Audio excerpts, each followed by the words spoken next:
Hello everybody, आप सभी का स्वागत है मेरे यूट्यूब चैनल पर। यूपीएससी की पूरी सिलेबस तैयारी आज हम इस यूट्यूब चैनल पर करवा रहे हैं और बाकी सभी जितनी भी भर्ती हैं उनकी भी जो तैयारी हमारे साथ साथ करवाते जा रहे हैं। तो दोस्तों, भारतीय राजनीतिक व्यवस्था में भारत में राष्ट्रपति की शक्ति कार्य, भारत के राष्ट्रपति के बारे में वीटो शक्ति, जितनी भी दोस्तों जितना भी पार्ट है उसको बहुत कम शब्दों में सबसे अधिक बताने जा रहा हूं, यानी कि गागर में सागर भरने जा रहा हूं। और दोस्तों, भारत के राष्ट्रपति के बारे में बहुत कम शब्दों में आज मैं इस वीडियो में सबसे अधिक ज्ञान आपको प्राप्त कराने जाऊंगा। तो गागर में सागर भरने के बराबर बराबर है आज इस वीडियो में। तो भारत में राष्ट्रपति के बारे में, तो चलिए दोस्तों, पहला पॉइंट हमारा भारत में राष्ट्रपति की शक्तियां एवं उनके कार्य। तो चलिए दोस्तों, यहाँ पर शुरू करते हैं वीडियो को बिना टाइम गवाए। अभी तक आपने मेरे यूट्यूब चैनल को सब्सक्राइब नहीं किया तो कर दीजिए, वीडियो को लाइक करो, दोस्तों के साथ वीडियो की लिंक को शेयर कर दीजिएगा। चलिए दोस्तों, शुरू करते हैं वीडियो। भारत के राष्ट्रपति को देश में प्रथम नागरिक के रूप में संज्ञा दी गई है, यानी कि भारत का राष्ट्रपति भारत में सबसे उच्च पद राष्ट्रपति का माना जाता है। और भारत में मित्रों, राष्ट्रपति को देश का प्रथम नागरिक के रूप में संज्ञा दी गई है। संविधान के द्वारा राष्ट्रपति को लोकतंत्र को मजबूत बनाने के लिए विभिन्न प्रकार की शक्तियां दी गई है, यानी कि संविधान में, भारत के संविधान में राष्ट्रपति को लोकतंत्र को मजबूत बनाने के लिए राष्ट्रपति को अनेक शक्तियां दी गई है। इनके बारे में आज इस वीडियो में मैं आपको बताने वाला हूं। चलिए, देश में राष्ट्रपति के चुनाव के बारे में हम पहले से चर्चा कर चुके थे। अगले वीडियो में हमने चर्चा की थी चुनाव के संबंधित, और इसमें भी चुनाव के संबंधित कुछ बातें गौर से वापस से रिवीजन मरवा लेते हैं, देख लेते हैं। ठीक है, आज इस लेख के माध्यम से आप सभी देश में राष्ट्रपति के कार्य शक्तियों के बारे में विस्तार पूर्वक मैं इस वीडियो में आपको बताने जा रहा हूं। जैसा कि हम बताते हैं कि हम जानते हैं दोस्तों कि राष्ट्रपति का चुनाव प्रत्यक्ष रूप से देश की जनता के द्वारा ही किया जाता है। तो दोस्तों, राष्ट्रपति का चुनाव कौन करता है? अप्रत्यक्ष रूप से देश की जनता के द्वारा किया जाता है, यानी कि राष्ट्रपति का चुनाव कौन करता है? जो जनता के द्वारा चुने गए प्रतिनिधि तो होते हैं, फिर दोस्तों राष्ट्रपति का चुनाव में भाग लेते हैं। किंतु फिर भी संविधान में निहित शक्तियां कार्यपालिका में विभाजित किया जाता है। इसमें एक संतुलित लोकतंत्र अस्तित्व हमेशा रहा है और देश के हित में दोस्तों राष्ट्रपति संविधान में निहित शक्तियों के आधार पर इसका फैसला होता है। और हम निम्न दोस्तों क्षेत्रों में आज मैं इस वीडियो में आपको बताने जा रहा हूं। तो चलिए दोस्तों, राष्ट्रपति की कार्यकारी शक्तियों के बारे में सबसे पहला पॉइंट हमारा है राष्ट्रपति की कार्यकारी शक्तियां। इनके बारे में मैं आपको बता देता हूं। भारत में दोस्तों ध्यान रख लेना, भारत में शासन से संबंधित कार्य राष्ट्रपति के द्वारा नाम पर किया जाता है। भारत में मित्रों, जो भी शासन के संबंधित कार्य किया जाएगा वो दोस्तों राष्ट्रपति के द्वारा या राष्ट्रपति के नाम से ही उसे शुरू किया जाता है। भारत में प्रधानमंत्री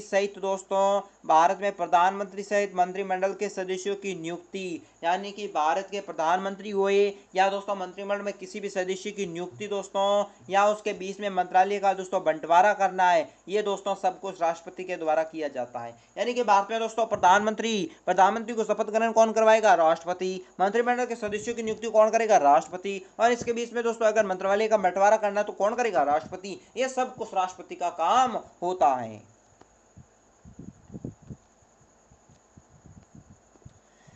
महान्यायवादी, महानियंत्रण एवं महालेखाकार परीक्षक, मुख्य चुनाव आयुक्त और अन्य चुनाव आयुक्त जैसे यूपीएससी के अध्यक्ष, वित्त आयोग अध्यक्ष, राज्यपाल, गवर्नमेंट की नियुक्ति राष्ट्रपति के द्वारा की जाती है। दोस्तों, आपको मैं यूपीएससी की तैयारी करवा लो, अगर आपकी दोस्तों यूपीएससी में नौकरी लग जाती है आपके अध्यक्ष के पद पर, तो दोस्तों आपकी नियुक्ति कौन करेगा? यह भी प्रश्न सबसे बड़ा है। और आपकी नियुक्ति कौन करेगा? इसकी नियुक्ति दोस्तों राष्ट्रपति करता है। महान्यायवादी दोस्तों हुआ, या महानियंत्रण या महालेखाकार परीक्षक हुआ, या दोस्तों मुख्य चुनाव आयुक्त हुआ, क्यों नहीं हुआ, या अन्य चुनाव आयुक्त क्यों हुआ, या यूपीएससी का अध्यक्ष है, वित्त आयोग का दोस्तों अध्यक्ष है। ध्यान रख लेना, राज्यपाल की नियुक्ति सब कुछ कौन करता है? राष्ट्रपति इनकी नियुक्ति करता है। यानी कि मेरे मित्रों, मेरे दोस्तों, यानी कि ध्यान रख लेना राष्ट्रपति किस किस इसकी नियुक्ति करता है? राष्ट्रपति महान्यायवादी, महानियंत्रक, महालेखाकार परीक्षक, मुख्य चुनाव आयुक्त, अन्य चुनाव आयुक्त और दोस्तों साथ साथ में यूपीएससी अध्यक्ष,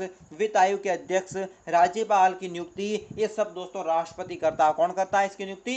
राष्ट्रपति करता है। अब दोस्तों ध्यान रख लेना, विधायी शक्तियां, राष्ट्रपति की विधायी शक्तियां कौन कौन सी है इसके बारे में आज मैं बताने वाला हूं। तो राष्ट्रपति की विधायी शक्तियां, ठीक है। तो दोस्तों देखते हैं फटाफट। अनुच्छेद 1979 के अनुसार राष्ट्रपति भारत की संसद का अभिन्न हिस्सा माना जाता है। अनुच्छेद 79 के अनुसार दोस्तों राष्ट्रपति भारत की संसद का दोस्तों एक अभिन्न हिस्सा माना जाता है। प्रश्न इस प्रकार पूछेगा कि भारतीय राष्ट्रपति को भारत की संसद का अभिन्न हिस्सा किस अनुच्छेद के तहत माना जाता है? अनुच्छेद 79, ध्यान रख लेना, ठीक है। अब ये देखते हैं इसी के तहत उसे विधायी शक्ति प्राप्त होती है। किस अनुच्छेद के तहत राष्ट्रपति को विधायी शक्ति दी गई है? तो अनुच्छेद 79, ध्यान रख लेना, ठीक है मित्रों। अब देखते हैं आगे। राष्ट्रपति संसद के दोनों सदन को मैं बुला सकता है, यानी कि राष्ट्रपति संसद के दोनों सदन क्यों ना हुआ, लोकसभा हुआ, राज्यसभा हुआ, इन दोनों सदनों को कौन बुला सकता है? राष्ट्रपति बुला सकता है। सत्र के समापन करने की घोषणा कौन करता है दोस्तों? राष्ट्रपति करता है। कौन करता है? राष्ट्रपति। यानी कि राज्यसभा और लोकसभा दोनों सदनों को कौन बुलाता है? राष्ट्रपति बुलाता है। और सत्र के समापन की घोषणा भी कौन करता है मित्रों? राष्ट्रपति। चलिए अगला आगे। प्रधानमंत्री की सलाह पर दोस्तों मेरे मित्रों ध्यान रख लेना, प्रधानमंत्री की सलाह पर लोकसभा यानी राष्ट्रपति लोकसभा को भंग कर सकता है। अगर प्रधानमंत्री दोस्तों मित्रों राष्ट्रपति को कह दे कि लोकसभा को भंग करना है, तो लोकसभा को भंग प्रधानमंत्री की सलाह पर कौन करेगा? राष्ट्रपति भंग करेगा। चलिए आगे। राष्ट्रपति संसद के दोनों सदनों की संयुक्त रूप से बैठक बुला सकता है और उसकी अध्यक्षता लोकसभा का अध्यक्ष करता है। यानी कि संसद के दोनों सदन की संयुक्त रूप से बैठक कौन बुला सकता है दोस्तों? मित्रों ध्यान रख लेना, राष्ट्रपति। अगर ऐसे प्रश्न पूछ लिया जा सकता है कि संसद के दोनों सदनों की संयुक्त बैठक राष्ट्रपति बुलाता है, उसका अध्यक्षता कौन करता है? राज्यसभा लोकसभा दोनों की सदनों की बैठक बुला ली, अब इसकी अध्यक्षता कौन करेगा? ऐसे भी पूछ सकता है कि लोकसभा का अध्यक्ष ए में, बी में राज्यसभा का अध्यक्ष, सी राष्ट्रपति, डी प्रधानमंत्री। आप इसमें है बेत हो जाएंगे कि लोकसभा और राज्यसभा दोनों की मीटिंग एक साथ है, बैठक एक साथ है, इसकी अध्यक्षता राष्ट्रपति कर लेगा। क्यों? राज्यसभा लोकसभा का अध्यक्ष दिया हुआ होता है। तो दोस्तों इन दोनों की अध्यक्षता लोकसभा का अध्यक्ष करेगा, न कि राष्ट्रपति। राष्ट्रपति इन दोनों के सदन की दोनों सदनों की संयुक्त रूप से बैठक बुला सकता है, पर इसकी अध्यक्षता लोकसभा का अध्यक्ष ही करेगा। अब चलिए, अब मैं आपको बताने वाला हूं विधायी शक्तियां। राष्ट्रपति की विधायी शक्तियां कौन सी है? चलिए, संसद में धन विधेयक के बिना दोस्तों, धन विधेयक एक को छोड़ दीजिए, संसद में इनके बिना राष्ट्रपति की अनुमति बिना पेश नहीं किया जा सकता। संसद में धन विधेयक दोस्तों बिना राष्ट्रपति की अनुमति के बिना पेश नहीं किया जा सकता। अगर धन विधेयक की पहले बात कर लेते हैं, तो धन विधेयक दोस्तों, धन विधेयक आपका अगर संसद में पेश करना है तो पेश करने से पहले किसकी इजाजत ली जाएगी? तो इसमें दोस्तों 4 ऑप्शन देते हैं, जैसे राष्ट्रपति, बी में प्रधानमंत्री, सी में मंत्रिमंडल और डी में दे देता है जैसे कोई राज्यपाल। तो दोस्तों इसमें आप ऑप्शन कौन सा सही करेंगे? तो दोस्तों राष्ट्रपति के अनुमति के बिना दोस्तों धन विधेयक संसद में पेश नहीं किया जा सकता। चलिए अगला आगे देखते हैं। अनुदान या वित्तीय संबंधी मांग राष्ट्रपति की अनुमति के बिना नहीं किया जा सकता। यानी कि मेरे मित्रों, अनुदान या वित्तीय संबंधी मांग मंत्री जिसमें राष्ट्रपति की अनुमति के बिना नहीं किया जा सकता, अनुदान या वित्तीय संबंधी मांगे हैं, वो दोस्तों मेरे मित्रों राष्ट्रपति की अनुमति के बिना इसे पेश नहीं किया जा सकता। चलिए आगे देखते हैं। भारत के संचित निधि से अग्रिम भुगतान के संबंध में अधिकार राष्ट्रपति के पास होता है। यानी कि मेरे दोस्तों मेरे मित्रों, भारत की संचित निधि में अग्रिम भुगतान के संबंध का अधिकार दोस्तों किसके पास होता है? राष्ट्रपति के पास। चलिए आगे देखते हैं। वित्त आयोग का गठन। मेरे दोस्तों मेरे मित्रों, वित्त आयोग का गठन प्रेसिडेंट ऑफ इंडिया के द्वारा किया ही जाता है।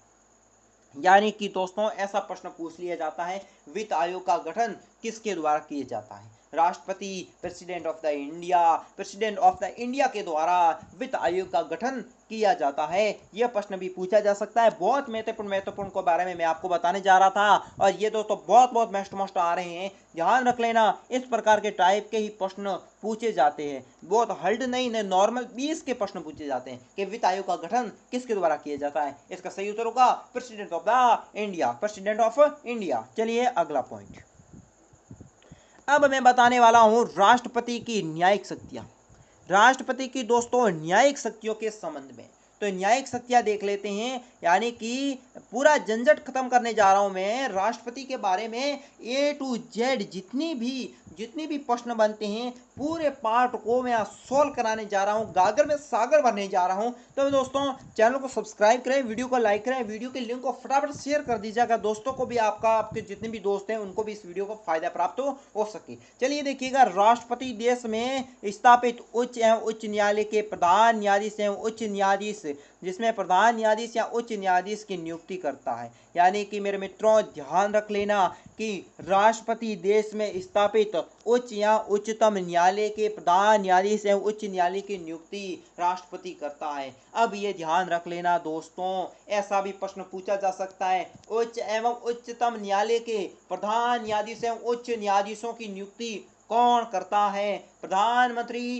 राष्ट्रपति, मुख्य न्यायाधीश या उपराष्ट्रपति? ऐसा प्रश्न भी पूछा जा सकता है। तो इसमें दोस्तों राष्ट्रपति ऑप्शन सही होगा, यानी कि राष्ट्रपति मेरे मित्रों देश में उच्च एवं उच्चतम न्यायालयों के प्रधान न्यायाधीश एवं उच्च न्यायाधीशों की नियुक्ति करता है। चलिए इससे अगला पॉइंट, अगला है देखिए, राष्ट्रपति उच्चतम न्यायालय द्वारा सलाह ले सकता है परंतु सलाह मानने के लिए बाध्य नहीं है। यानी कि दोस्तों राष्ट्रपति उच्चतम न्यायालय द्वारा सलाह भी ले सकता है, यानी उच्चतम न्यायालय के द्वारा राष्ट्रपति सलाह ले सकता है, परंतु दोस्तों सलाह मानने के लिए राष्ट्रपति बाध्यकारी नहीं होगा। अगर राष्ट्रपति दोस्तों उच्चतम न्यायालय से सलाह जरूर लेगा, पर यह नहीं है कि उसके द्वारा दी गई सलाह को पूरा करे, उसके लिए दोस्तों राष्ट्रपति बाध्यकारी नहीं होगा। चलिए इसे अगला पॉइंट, अनुच्छेद 70 के अनुसार राष्ट्रपति को समाधान या दंडिक प्रक्रिया को बदलने का अधिकार है। यानी कि दोस्तों ये प्रश्न हर कंपटीशन एग्जाम में पूछा जाता है, बहुत महत्वपूर्ण प्रश्न है। किस अनुच्छेद के तहत राष्ट्रपति को समाधान दंड प्रक्रिया को बदलने का अधिकार है? किस अनुच्छेद के तहत मेरे मित्रों राष्ट्रपति को समाधान दंड या प्रक्रिया को बदलने का अधिकार है? इसका सही उत्तर होगा अनुच्छेद 70। यानी कि ध्यान रख लेना मेरे मित्रों, ये प्रश्न भी बहुत महत्वपूर्ण है कि अनुच्छेद 70 के तहत राष्ट्रपति को समाधान दंड प्रक्रिया को बदलने का पूरा अधिकार है। चलिए इसे आगे देख लेते हैं, सैन्य शक्ति। अब राष्ट्रपति की सैन्य शक्ति के बारे में, तो राष्ट्रपति तीनों सेनाओं का अध्यक्ष होता है, थल सेना, वायु सेना और जल सेना। तीनों सेनाओं का अध्यक्ष कौन होता है? राष्ट्रपति होता है। और देश के केंद्र सिफारिश पर युद्ध समाप्ति या होने की घोषणा कर सकता है। यानी कि मेरे मित्रों ये भी हो सकता है देखिए कि किसी भी युद्ध को समापन करना है या युद्ध शुरू करना है, उसकी प्रक्रिया का दोस्तों सिफारिश कौन करता है? राष्ट्रपति करता है। और दोस्तों ये भी प्रश्न पूछ लिया जा सकता है कि भारत के तीनों सेनाओं का अध्यक्ष कौन होता है? तो तीनों सेनाओं का अध्यक्ष होगा राष्ट्रपति। कौन होगा? राष्ट्रपति। और युद्ध की समाप्ति या मित्रों युद्ध की घोषणा कौन करेगा? राष्ट्रपति करेगा, ये ध्यान रख लेना। अब देखते हैं आपातकालीन प्रबंध। अब राष्ट्रपति आपातकालीन शक्तियां भारत में लगाता है, तो इसमें दोस्तों कौन सा प्रबंध है? राष्ट्रपति आपातकाल के समय अनुच्छेद 352, यानी कि दोस्तों ध्यान रख लेना मेरे मित्रों, ये प्रश्न कई बार पूछा जा चुका है। राष्ट्रपति आपातकाल के समय अनुच्छेद 352 के समय दोस्तों कौन सा आपातकाल लगाया जाता है? राष्ट्रीय आपातकाल। ठीक है, अनुच्छेद 356 या 365 के तहत राष्ट्रपति शासन लगाता है। राष्ट्रपति क्या लगाता है? शासन लगाता है। और अनुच्छेद 360 के तहत वित्तीय आपातकाल में लोक हित लगा सकता है। यानी कि मेरे मित्रों ध्यान रख लेना, आपातकालीन शक्तियां राष्ट्रपति के पास तीन होती हैं। एक होती है अनुच्छेद 352 जिससे राष्ट्रीय आपातकाल की घोषणा करता है। अनुच्छेद 356 या 365 के तहत दोस्तों राष्ट्रपति शासन लगा सकता है पूरे देश के अंदर। और दोस्तों आगे अनुच्छेद 360 के तहत दोस्तों भारत में राष्ट्रपति दोस्तों वित्त आपातकाल लगा सकता है। प्रश्न ऐसे पूछा जाएगा कि वित्त आपातकाल किस अनुच्छेद के तहत राष्ट्रपति लगाता है? अनुच्छेद 360। ऐसा भी प्रश्न पूछा सकता है कि राष्ट्रीय आपातकाल घोषणा राष्ट्रपति किस अनुच्छेद के तहत करता है? 352 अनुच्छेद। ठीक है, ऐसा भी प्रश्न पूछा जा सकता है कि राष्ट्रपति शासन पूरे भारत में राष्ट्रपति शासन किस अनुच्छेद के तहत राष्ट्रपति लगा सकता है? अनुच्छेद 356 या 365 के तहत। आप देखते हैं आगे आगे देखिए राष्ट्रपति के वीटो पावर। राष्ट्रपति के वीटो पावर की शक्तियों के बारे में संविधान में निहित राष्ट्रपति की शक्तियों के आधार पर निम्न प्रकार के वीटो पावर को प्रयोग कर सकता है। यानी कि राष्ट्रपति के बाद कितने प्रकार की वीटो पावर शक्तियां होती हैं और इसका प्रयोग किस प्रकार करता है, इसके बारे में मैं इस जानकारी इस वीडियो में देने वाला हूं। तो दोस्तों अब आपसे एक प्रश्न है, कमेंट बॉक्स में लिख दीजिएगा ये क्लास आपकी कैसी रही और इसमें पीडीएफ में कौन सा कोई प्रश्न पीछे छूट चुका है तो कमेंट बॉक्स में जरूर बताइएगा। चलिए दोस्तों अब है राष्ट्रपति की वीटो शक्तियों में पहली वीटो शक्ति है अत्याधिक, जिसमें अत्याधिक वीटो शक्ति। अब दोस्तों राष्ट्रपति देश के हित में किसी विधेयक को अपने पास सुरक्षित रख सकता है, अर्थात संसद द्वारा पास ये विधेयक दोस्तों समाप्त हो जाने तक निम्न प्रकार के लागू होता है। यानी कि दोस्तों राष्ट्रपति देश के हित में किसी भी विधेयक को संसद के पास दोस्तों सुरक्षित रख सकता है राष्ट्रपति, अर्थात संसद के द्वारा पास विधेयक है उसे दोस्तों समापन की घोषणा कौन करता है, राष्ट्रपति करता है। गैर सरकारी संसद के विधेयक के संबंध में, अगर गैर सरकारी संसद के विधेयक है और इसके संबंध में राष्ट्रपति घोषणा करता है। सरकार के विधेयक के संबंध में जब मंत्रिमंडल इस्तीफा दे रहा है तो इस्तीफा दे दे, ये दोस्तों राष्ट्रपति घोषणा करेगा कि सरकारी विधेयक के संबंध में जब मंत्रिमंडल को इस्तीफा देना होता है तो दोस्तों ये निर्धारण कौन करेगा, राष्ट्रपति करेगा। अब देखिएगा दूसरी शक्ति है राष्ट्रपति की निलंबन वीटो। निलंबन वीटो क्या है, जब संसद किसी विधेयक को पारित करने के बाद राष्ट्रपति के पास भेजती है। यानी कि निलंबनकारी वीटो मेरे मित्रों मेरे दोस्तों ये होती है जब संसद किसी विधेयक को पारित करने के बाद दोस्तों राष्ट्रपति के पास भेजती है तो राष्ट्रपति उसे पुनर्विचार के लिए उसे वापस संसद को भेज सकती है। ये होती है निलंबनकारी वीटो मेरे मित्रों मेरे दोस्तों। यानी निलंबनकारी वीटो क्या होती है कि विधेयक जब पारित होता है तब राष्ट्रपति के पास दोस्तों, जब संसद दोस्तों विधेयक पारित कर राष्ट्रपति के पास भेजता है तो राष्ट्रपति उसे पुनर्विचार के लिए वापस संसद में भेज देता है, उसे कहते हैं निलंबनकारी वीटो। अब इसे अधिक निलंबनकारी वीटो के तहत मिलता है और ये अधिकार दोस्तों किस वीटो के तहत मिलता है, निलंबनकारी वीटो। अब ऐसा प्रश्न भी पूछा सकता है कि निलंबनकारी वीटो के तहत कौन सा अधिकार राष्ट्रपति के पास प्राप्त होता है। अब चार ऑप्शन देते तो इसमें से सही ऑप्शन होगा राष्ट्रपति दोस्तों संसद के विधेयक पारित करने के बाद राष्ट्रपति के पास भेजता है तो राष्ट्रपति उसे पुनर्विचार के लिए संसद में भेज सकता है, उसे कहते हैं निलंबनकारी वीटो। अब देखिए पॉकेज वीटो।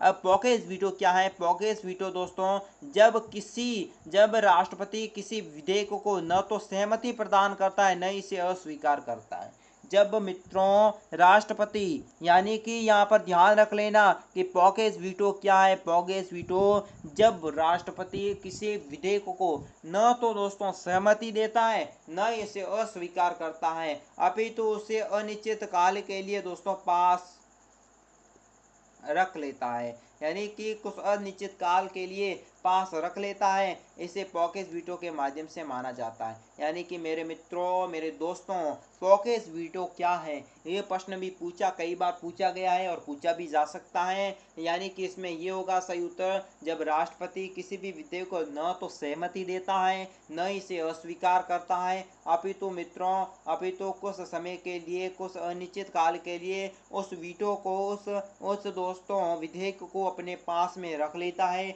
उसे पॉकेज वीटो के नाम से जाना जाता है। अब देखिएगा राष्ट्रपति के अध्यादेश संबंधी अधिकार। अब राष्ट्रपति का अध्यादेश होता है उसके संबंधी कौन सा अधिकार राष्ट्रपति के पास होता है, अनुच्छेद 123 के तहत। अनुच्छेद दोस्तों 123 के तहत राष्ट्रपति का जब सत्र न चल रहा हो, अनुच्छेद 123 के तहत राष्ट्रपति जब संसद का सत्र न चल रहा हो तो दोस्तों अध्यादेश जारी कर सकता है और उतना ही शक्तिशाली और महत्वपूर्ण होता है कि जितना संसद द्वारा पास किया गया विधेयक इस निम्न प्रकार के प्रावधान किया गया है। यानी कि मित्रों अनुच्छेद 123 के तहत राष्ट्रपति जब संसद का सत्र न चल रहा हो, यानी कि संसद का सत्र न चल रहा हो तो जब राष्ट्रपति क्या करेगा, अध्यादेश जारी कर सकता है। और उतना ही दोस्तों शक्तिशाली राष्ट्रपति का इतना पावर होता है कि जितना ही संसद के द्वारा पास किया गया विधेयक, यानी कि दोस्तों विधेयक को पास करता है जितनी ताकत होती है उससे कहीं अधिक राष्ट्रपति के ताकत होती है।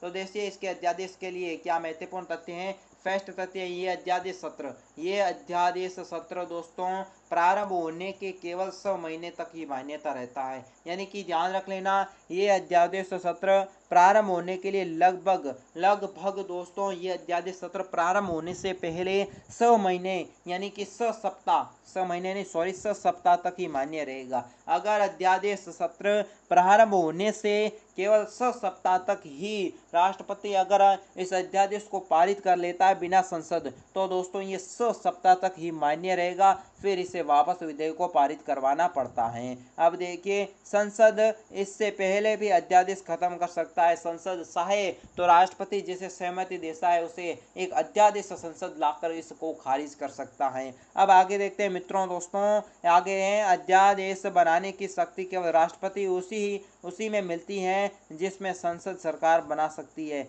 यानी कि मेरे मित्रों ये भी बहुत महत्वपूर्ण है कि अध्यादेश बनाने की शक्ति राष्ट्रपति को उस मामलों में मिलती है जब दोस्तों संसद सरकार बनाती है। संसद सरकार जिस अध्यादेश में बनाती है दोस्तों, उस समय दोस्तों राष्ट्रपति ऐसे अध्यादेश को लागू कर सकता है। अब देखते हैं राष्ट्रपति के वेतन, सुविधा, भत्ता, राष्ट्रपति को कितना वेतन मिलता है, कितना भत्ता मिलता है, क्या सुविधा मिलती है, इनके बारे में। तो चलिए दोस्तों, वेतन के रूप में दोस्तों माने तो 2018 के बाद राष्ट्रपति और उपराष्ट्रपति के वेतन में अच्छा खास वृद्धि की गई है। यानी कि वेतन में सबसे ज्यादा किस वर्ष वृद्धि की गई थी 2018 में। ठीक है, अब देखते हैं। अब वेतन या सैलरी के रूप में देश में राष्ट्रपति को 5 लाख रुपए प्रति माह दिया जाता है। राष्ट्रपति का वर्तमान में वेतन कितना है? 5 लाख रुपए प्रति महीना। अब देखते हैं, इसमें भत्ते नहीं, इसके अलग दिया जाता है। यानी कि राष्ट्रपति का वेतन कितना है? 5 लाख रुपए प्रति माह, और भत्ता दोस्तों 5 लाख से अलावा भत्ता भी दिया जाता है। साथ ही देश के राष्ट्रपति को राष्ट्रीय राजधानी दिल्ली में 330 एकड़ का आवास मिलता है। और राष्ट्रपति को क्या मिलता है? भारत की राजधानी दिल्ली में दोस्तों 330 एकड़ में बना एक आवास मिलता है, जो कि दुनिया के किसी भी राष्ट्रपति का स्वयं में इतना बड़ा आवास नहीं है। यानी कि दोस्तों पूरे विश्व दुनिया में इतने राष्ट्रपति हैं, इनका इतना बड़ा आवास नहीं है जितना भारत के राष्ट्रपति का 330 एकड़ में है। और दोस्तों ध्यान रख लेना, भारत के राष्ट्रपति मेरे मित्रों जिसकी आय या सैलरी कितनी है? प्रति माह 5 लाख रुपए। वेतन अलग मिलता है, 330 एकड़ में आवास रहने के लिए मिलता है, और दुनिया में यह आवास दोस्तों किसी भी राष्ट्रपति के पास इतना बड़ा आवास नहीं है जितना भारत के राष्ट्रपति के पास है। चलिए, करीबन 25 गाड़ियों का काफिला देश के राष्ट्रपति के साथ चलता है। देश का राष्ट्रपति होता है, उसके साथ लगभग 25 गाड़ियों का काफिला राष्ट्रपति के साथ 24 घंटे चलता है। जैसे 24 स्तर की हाईटेक कार, यानी कि इसमें उच्च स्तर की हाईटेक कारें चलती है, जैसे कि मर्सिडीज S600 जैसी लग्जरी कार शामिल होती हैं। इसमें अलग सुरक्षा व आवास रख रखाव के लिए राष्ट्रपति चला बजट 30 करोड़ रुपए दिया जाता है। ध्यान रख लेना, सालाना बजट राष्ट्रपति को कितना मिलता है? 30 करोड़ रुपए। और वे दोस्तों किस लिए मिलता है? कारें, आवास रख रखाव के लिए। कारों में दोस्तों गाड़ियां होती है, उसमें आवास संपूर्ण होता है, और इसके लिए राष्ट्रपति को एक साल में 30 करोड़ रुपए का बजट मिलता है। कारों के लिए मतलब आज जो घूमने के लिए गाड़ियां मिलती हैं उनके लिए जिसमें 30 करोड़ का बजट मिलता है 25 गाड़ियों की काफिलों के लिए। इसमें दोस्तों सभी सुविधा इस कारों में उपलब्ध होती है। उम्मीद है मेरे को दोस्तों कि आपको देश के राष्ट्रपति के अधिकार, शक्तियां, कार्यों के बारे में इस वीडियो में आपको मैंने अच्छा ज्ञान प्राप्त करवाया है।